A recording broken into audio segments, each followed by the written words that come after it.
Ready to shine inside out? Welcome to Polished Beauty Podcast, where ambition meets empowerment. We talk business, beauty, brain, body. I am your host, Dr. Daisy Aim, triple board certified cosmetic surgeon and OBGYN. Let's get polished.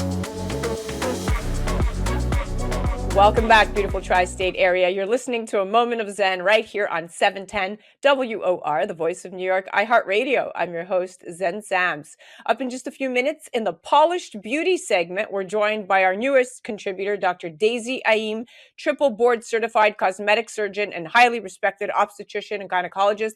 She's also the host and creator of the Polished Beauty podcast. I'm so excited today to be featuring the Queen of Bamenda herself, Naomi Achu.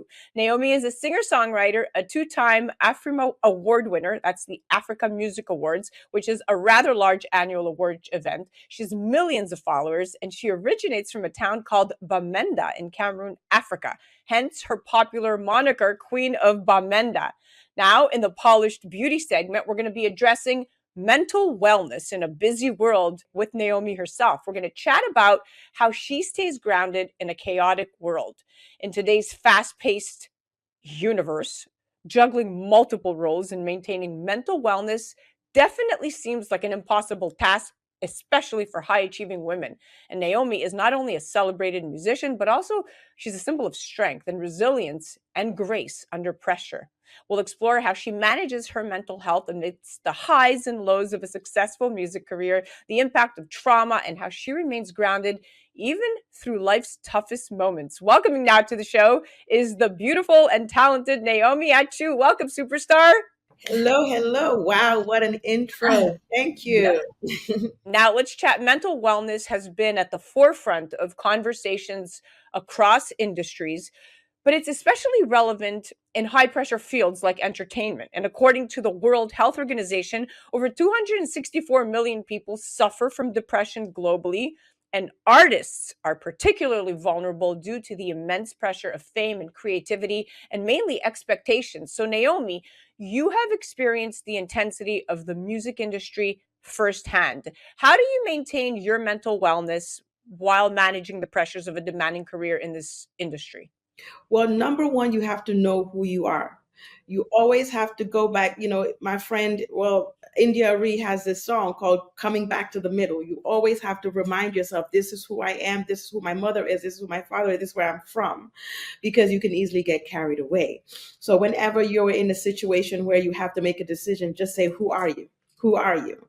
That's one. And then another thing is you have to surround yourself with people that help you grow.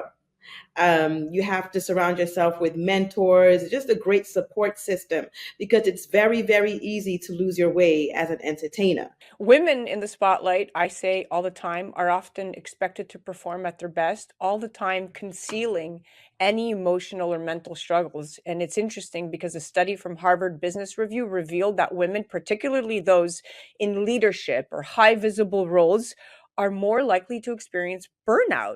And Naomi, as someone who's consistently been in the public eye, I can only imagine that maintaining the balance can be tough, but you've done an incredible job, and I followed you all through your career. So I'm so proud to have you on, and that was a great answer. I'm going to hand it off to Dr. Daisy now. Yeah, I love that, Naomi. I mean, I think you're fantastic and you have a lot of fans. And I think what they want to know is what strategies do you use to prevent burnout? And how do you protect your mental health when the demands become overwhelming? Well, I would say, of course, exercise is good for everything. Exercise is good for the body, good for the mind. So exercise is a good way to blow off some steam. Also, as a creative, we try to channel our energy towards creating. So that's when you go into the studio and write a song about what you're feeling. Some of the best songs have come out of pain, out of struggle. So you have the good thing about being an entertainer is you have a place to put that pain. You have a place to grieve, and that's in the studio where you're creating. You put that pain in a recording, you get on stage, you perform it, and that is how you get the stress off. You share your pain with the world and make something beautiful. So it's turning lemons into lemonade, pretty much. And you know what? As audience, we can always tell when that music just takes a different note because you can just feel that connection with it. Now, navigating the highs and lows of a music career can take such a toll on one's emotional well-being. I don't know how you do it, girl, but Mhm. success often is obviously, while rewarding, it brings isolation. And with that anxiety and that isolation, we have that research showing more musicians are 3 times more likely to experience depression than the general public. And your journey hasn't been easy, but you've remained resilient. So how do you stay grounded when dealing with the highs and lows of fame? And what role does your support system play in helping you stay centered? Well, I said this about 2, 3 years ago. I said, if my feet are hurting, I'm going to talk about it. I am not going to be in pain in silence because what causes depression is you're going through whatever you're going through and you're keeping it locked up, right? So you don't know where to put that pain. So writing a song, reaching out to whoever, and sometimes you can reach out to a third party. I'm a strong believer in therapy. Yeah, I'm glad you mentioned therapy because, a lot of cultures, therapy is sort of like, what is that? Or don't really resonate well, But I also say that when we speak of therapy, it doesn't have to be this formal thing. In some cultures, talking to your grandmother or your neighbor, that's therapy without you realizing it's therapy. So I really like that. And I just admire the fact that you prioritize fitness into your routine to make sure that get everything going. But how do you really do it? Because with a busy schedule like yours, how does that look like? So sometimes I do my workouts at night. Mhm. If my mornings are very busy, because I'm a mom. So Yeah. if my mornings are too busy, I switch to night. I drink lots of water. I do my hydration throughout the day. But yeah, mainly at night and Yeah. jogging, running, walking, at least the bare minimum, just to kind of get your system just up and feeling better. Yeah, I mean, that's true Mhm. because I tell my patients all the time, working out doesn't have to be this customized, what you see on social media, what Mhm. works for you. So I love that you say at night because that's your time and it's okay to do that. Thank you Mhm. for sharing it. Yeah. And mental wellness goes hand in hand with physical well-being. The mind body connection is so vital, especially when it comes to managing stress. You have studies coming out, American Psychological Association. They said consistent physical activity can improve mood and reduce symptoms and depression and anxiety. And Naomi, you've been vocal about the importance of physical fitness in your life, so I commend you about that. But now let's move on. Let's talk about dealing with trauma, especially the loss of a loved one is one of the most challenging aspects of life. National Institute of Health reports that grief can have a significant impact on mental health, often leading to prolonged emotional distress. And now I know, Naomi, you faced personal loss, but you continue to show immense strength. How have you dealt with the trauma and loss in your life? And what advice do you have for those going through similar experiences? So, of course, I did post on my page that my father passed away last year. He passed away November 29th of 2023. And, That's my birthday. oh my God. Okay, well,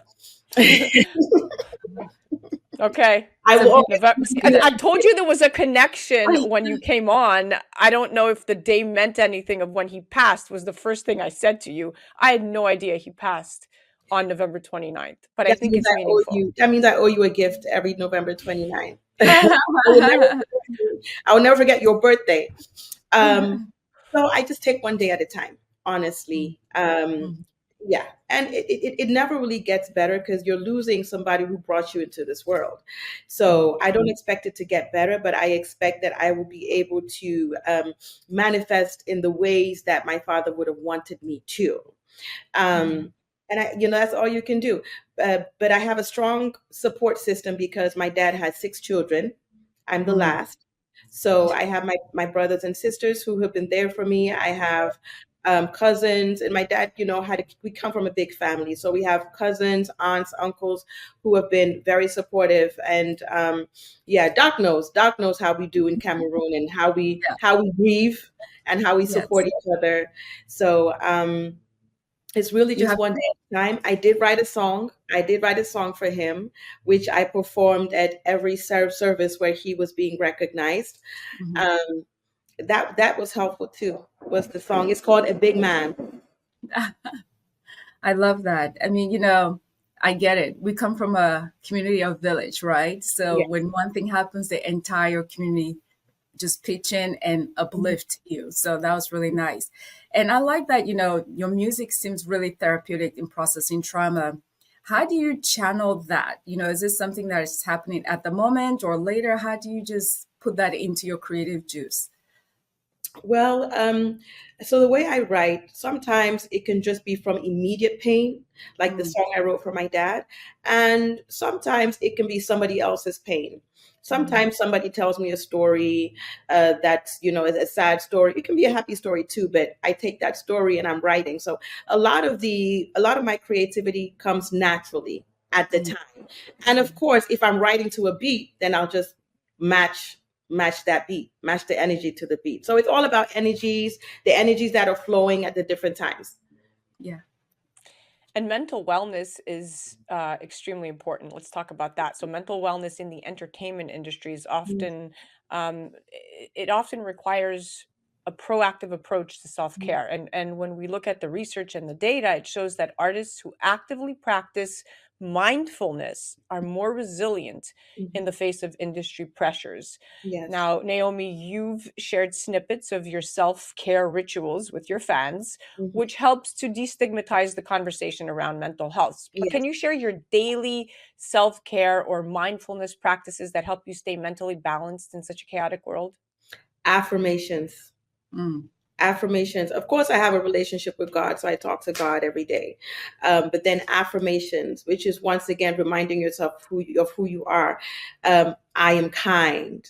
I am loving. I am smart. I am intelligent. I am beautiful in and out. So since you have me on the spot, I'm going to ask you to say this after me. I am beautiful in and out. I I am am beautiful beautiful in and in out. and out. I am kind. I am kind. I am I, talented. I'm I am talented. talented. I am a great friend.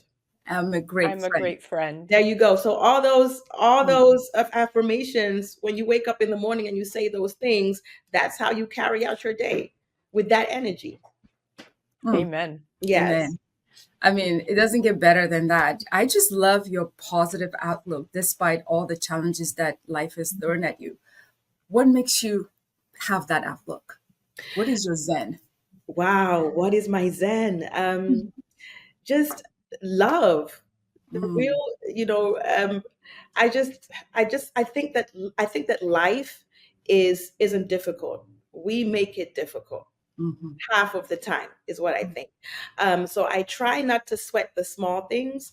I always say this: you can't win every battle. You have to let certain things go because you're going to need energy for a big battle. That's just life. Hands down, I'm with you on that. The tagline on this podcast is where ambition meets empowerment. And Mhm. clearly, you're an ambitious woman. What does that resonate when you hear that? How does it resonate to you? I feel like that's me, but It's I you. feel like also that's who, all the women in this room, all the beautiful ladies in this room. It just means that people are looking at me, and it means that I have to keep working hard to improve myself every day. When people give you positive affirmations, they say good things about you, it just means that they're looking at you, and it means that whatever path that you're going in, you have to keep going. The work does not stop here. I did receive the Presidential Lifetime Achievement Award for community service back in this was a month and a half ago, and that felt good too. And when people ask me, how does that make me feel? I just said, I have to do more work because now people are looking at me. So the journey doesn't stop when you're recognized. It just simply means you have more work to do. Wow. I Spoken love like, that. I know, spoken like the Queen of Bamenda. We love it. Yeah, and resilience is something we all aspire to, but often struggle with, right? It's a trait that's built over time, especially when facing challenges like personal loss or professional setbacks. But you've been Mhm. an incredible role model of resilience for many. So I can't thank you enough for coming on and chatting with us and being completely transparent. You Yes. are Thank you for definitely the queen. Yes. Yes. I try. Yeah. We all have our days. So, to our listeners, remember that taking care of your mental health is just as important as any other aspect of your well being. Stay tuned for more insightful conversations. And as always, stay polished and stay beautiful. We'll be right back after this. You're listening to A Moment of Zen right here on 710 WOR, the voice of New York, iHeartRadio. I dey hear your number, e no mean I get to answer. Cause it don dey waka from Yaounde to Atlanta. My body overloading, na technique you get to show me. Like a diamond in the sky, like the spliff I make you high. 50 Lamborghini, dancing in bikini. Belle Valentine martini, it's expensive totally. A Moment of Zen is brought to you by the Polished Beauty Podcast with Dr. Daisy Ayin. I hope you enjoyed this episode and thank you for listening. Video recording of this episode will be featured on our YouTube channel, Dr. Daisy Ayin. We are also found on Instagram at Polished Beauty Podcast or at Dr. Daisy Ayin. Remember, a new episode drop every Wednesday, so stay tuned. Please like, share, follow.